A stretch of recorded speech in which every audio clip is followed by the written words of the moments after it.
Okay, so ideas for solutions. So let's start with some of the good things that Waltham Forest are currently doing. So there's a number of organisations in the borough, as you've heard, that provide support and also act as a bridge between the person and authorities such as the police. And also the interaction between organisations and different faith groups, it kind of brings together that sense of community that you need. Support organisations also, so the council, for instance, takes hate crime quite seriously, is what we've heard from some of the residents. They are quick to respond to raise issues, and we've heard anecdotes about the council knocking on doors, following up on incidents to speak to residents and assure them that they're taking matters seriously. Stakeholders are currently reporting on behalf of residents, supporting their victims, as we've heard, with their experiences of hate crime and hate incidents. And they're also encouraging victims to report to the police, not necessarily to see someone prosecuted, but to actually get those reporting numbers, get that data there. It's really key.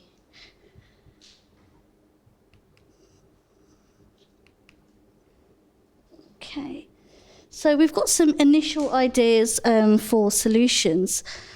Now, it's quite key to note that we are not the experts. We are reporting on what residents have told us. So we're not going to know the finer detail. It's there up for discussion. It's there for the expert to provide that detail.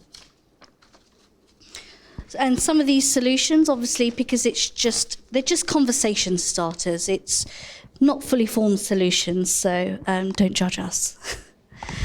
So we've got awareness raising.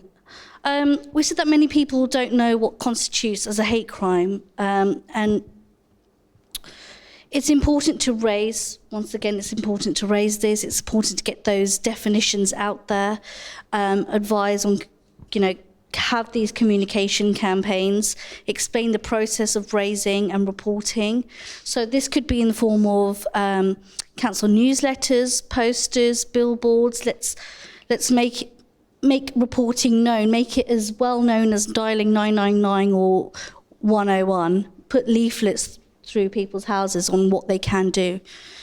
And it's also, again, important to raise awareness on why people should be reporting, even if you can't get justice. Again, it's those numbers. Then we've got make reporting easier, common themes throughout this day. So it's education on how to report, streamlining process so it's quicker and easier and it feels like it's less of a burden for police.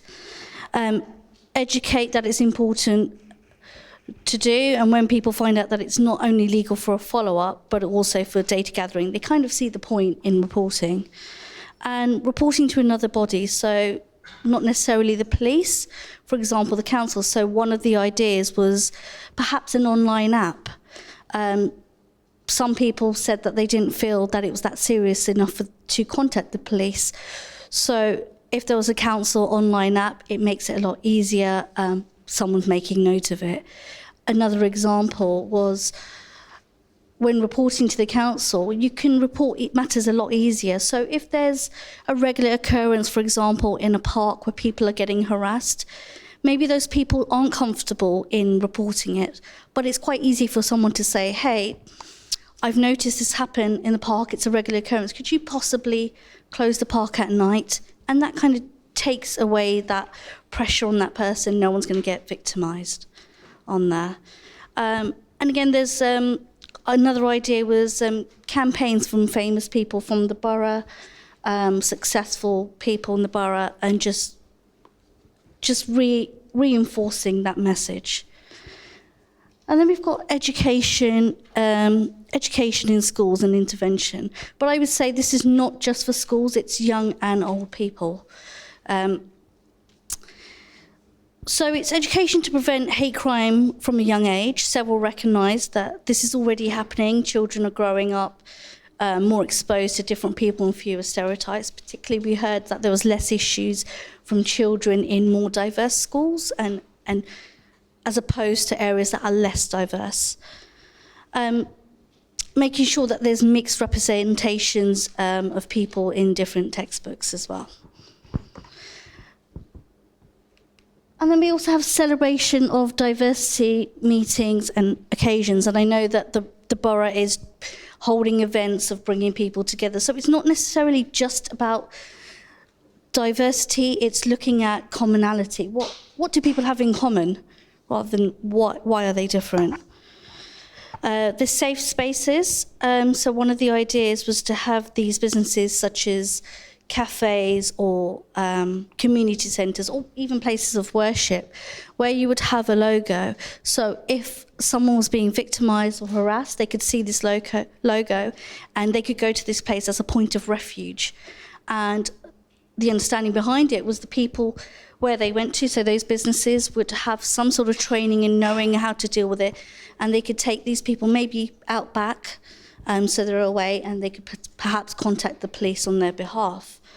And it would be a simple logo signposted and advertised, so it just makes people have somewhere to go to if they just want to get away. You would also have to engage in getting these people in these businesses trained up. Not everybody would want to deal with a situation like this or feel comfortable. So you need to make sure that they are paired up with people that are willing to take over and look after people who are vulnerable. And finally, it's just ensuring that CCTV operates well in streets, and there's special attention to hotspots in the area. Okay, we're just coming to the end. The only other initial idea that came up that we haven't covered yet is learning from initiatives elsewhere. So, for example, we heard from stakeholders that Tower Hamlets as a borough is doing a good job at addressing hate crime. They have a No Place for Hate campaign, which is helping raise awareness of what a hate crime or hate incident is. It's helping to raise awareness on what people can do to report and to get support. So that's one to look at and learn from.